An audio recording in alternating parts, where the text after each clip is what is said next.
우리나라에서 가장 돈을 많이 버는 직업은 무엇일까요? 이번에는 한국고용정보원에서 발간한 280페이지가 넘는 2017 한국의 직업정보에서 조사했습니다. 신상 정보만 취급하는 것이 취업왕 랭킹쇼의 철칙이지만 2017 한국의 직업정보가 2019년 4월 3일 알리오에 등재된 것을 보니 이 자료가 가장 최근 자료인 듯 싶습니다. 더 새롭게 업데이트된 최신 자료가 있다면 댓글로 알려주세요. 언제든지 반영하도록 하겠습니다. 자, 그렇다면 오늘은 거두절미하고 억소리나는 우리나라에서 연봉 높은 직업 탑5 소개 바로 들어가도록 하겠습니다.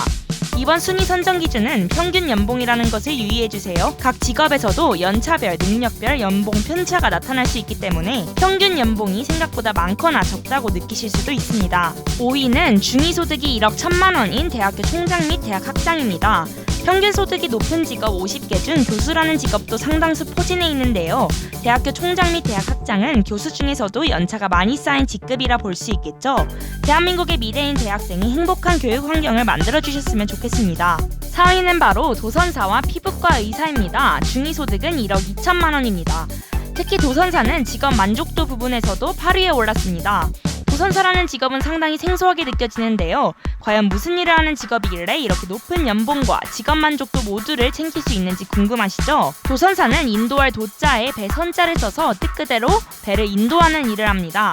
즉 대형 선박에 탑승하여 안전하게 항만에 정박시키는 일인데요. 안전한 정박을 위하여 선장으로서의 경력도 반드시 필요하기도 하는 등 도선사가 되는 과정은 매우 험난합니다. 그래서 도선사가 되는 것 자체만으로도 명예롭다고 볼 수 있겠죠. 또 젊고 건강한 피부에 대한 관심이 많아지면서 피부과에 대한 니즈가 커지고 있는데요. 이로 인해 피부과 의사가 의사 가운데서도 높은 연봉을 차지하게 되었습니다.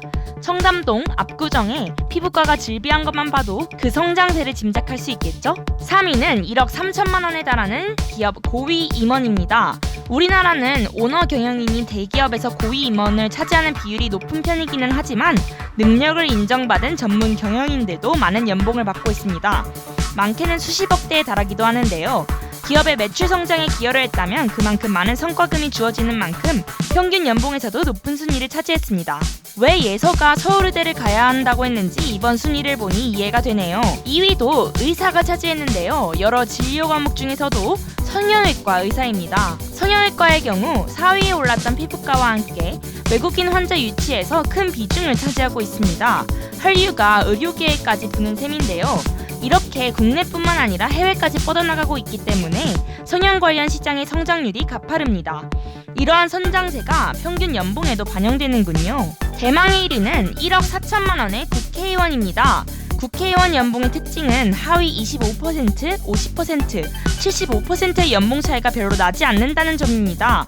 상위와 하위 소득의 차이가 많이 나는 연예인, 기업 임원과는 다르게 분산이 낮다는 것인데요. 많은 평균 연봉을 받고 일하는 만큼 더 이상 실망스러운 뉴스로 나오지 말고 국민들을 위해 더욱 힘써줬으면 하는 바람입니다. 이번 통계는 직업별 응답자 수가 30명 정도이기 때문에 표본이 적다는 아쉬움이 있었습니다. 도선사 같은 경우에는 우리나라에 단 250명 정도밖에 없기 때문에 어느 정도 비율을 차지하고 있지만 의사의 경우 조사에 반영되지 못한 부분도 많이 있겠죠.